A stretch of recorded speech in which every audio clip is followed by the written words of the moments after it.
Corona की मौजूदा स्थिति को लेकर कांग्रेस महासचिव प्रियंका गांधी वाड्रा ने बीजेपी सरकार पर गंभीर सवाल खड़े किए हैं। उन्होंने कहा कि आज देश भर से रिपोर्ट आ रही है कि बेड, ऑक्सीजन, रेमडेसिविर, वेंटिलेटर की कमी है। पहली वेव और दूसरी वेव के बीच हमारे पास तैयारी करने के लिए कई महीने थे। भारत की ऑक्सीजन प्रोडक्शन कैपेसिटी दुनिया में सबसे बड़ी है। ऑक्सीजन को ट्रांसपोर्ट करने की सुविधा नहीं बनाई गई है।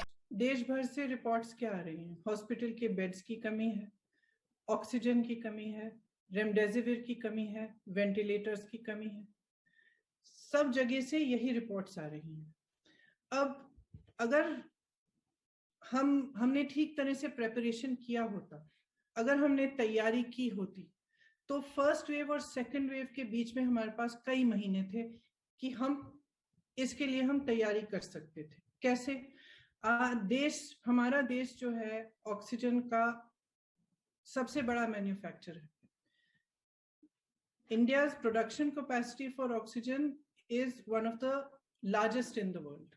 फिर ऑक्सीजन की कमी क्यों हो रही है? क्योंकि उसको ट्रांसपोर्ट करने की सुविधा नहीं बनाई गई है। आपके पास 8-9 महीने थे, आपको मालूम था, आपके अपने सीरो सर्वेस कह रहे थे कि एक सेकंड वेव आने वाली है, आपने उसको इग्नोर किया।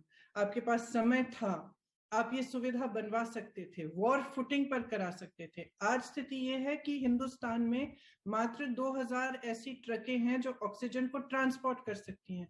तो आप समझ सकते हैं कि कितनी बड़ी त्रासदी ये है कि देश में ऑक्सीजन उपलब्ध है, लेकिन जहां पहुंचना चाहिए वहां पहुंच नहीं पा रहा है। आप रेमडेसिविर को देखिए, रेमडेसिविर आज एक जना मांग रहा है, ढूंढ रहा है कि कहां से मिलेगी, कैसे मिलेगी। 1.1 million remdesivir injections were exported. 1.1 million remdesivir के इंजेक्शन का निर्यात हुआ है हिंदुस्तान से पिछले 6 महीनों में, और आज हमारे पास कमी है। आप वैक्सीन को लीजिए, सरकार ने 6 करोड़ वैक्सीन एक्सपोर्ट की हैं पिछले 6 महीने में। पिछले 6 महीने में नहीं, जनवरी से लेकर मार्च तक 6 करोड़ एक्सपोर्ट हुई हैं हमारे हिंदुस्तान से वैक्सीन। और उसी समय में 3 से 4 करोड़ हिंदुस्तानियों को वैक्सीन दी आपने। तो आपने हिंदुस्तानियों को पहले क्यों नहीं रखा? आपने उनको प्राथमिकता क्यों नहीं दी? अपने पीआर में आप पड़े रहे, और हमें हर रोज टीवी पे दिख रहा था कि मॉरिशस जा रही है, नेपाल जा रही है वैक्सीन। आपने 6 करोड़ वैक्सीन एक्सपोर्ट की, और हिंदुस्तानी लोगों को आपने 3 से 4 करोड़ तक उसी समय में आपने सिर्फ उतना वैक्सीन दिया। आज वैक्सीन की कमी है। तो वैक्सीन की कमी किस लिए हो रही है? Bad planning. रेमडेसिविर की कमी किस लिए है? बैड प्लानिंग या नो प्लानिंग। ऑक्सीजन की कमी किस लिए? कोई स्ट्रेटेजी नहीं। बेड्स, आपको मालूम था कि ये दोबारा वेव आएगा, तो आप टेम्पररी बेड्स क्यों नहीं बनवाए? आपने अस्पतालों में सुविधा क्यों नहीं बढ़ाई? आपने फोकस क्यों नहीं किया इन चीजों पे?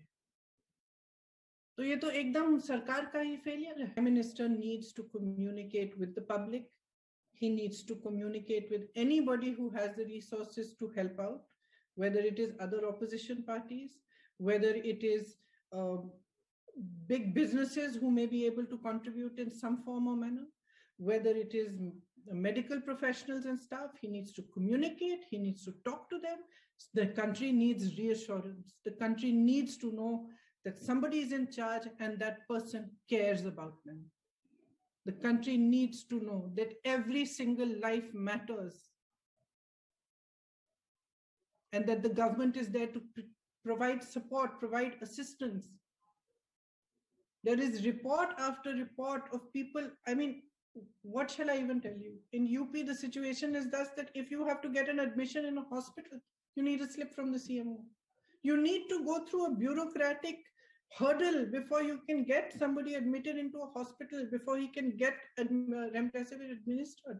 I have even written to the chief minister. The government cannot be an aggressor when there is such a massive aggressor in front of us already. The whole country is battling the pandemic. Should they battle the government also? The government needs to be sensitive at this time. The Prime Minister needs to show up.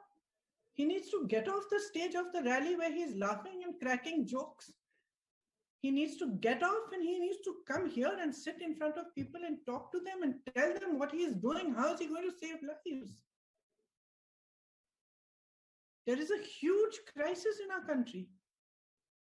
And I'm sorry, but if you cannot see it and you're going to be blind and you're going to try to hide facts and you're going to do everything in your power to pretend it's not happening, then something's very, very wrong.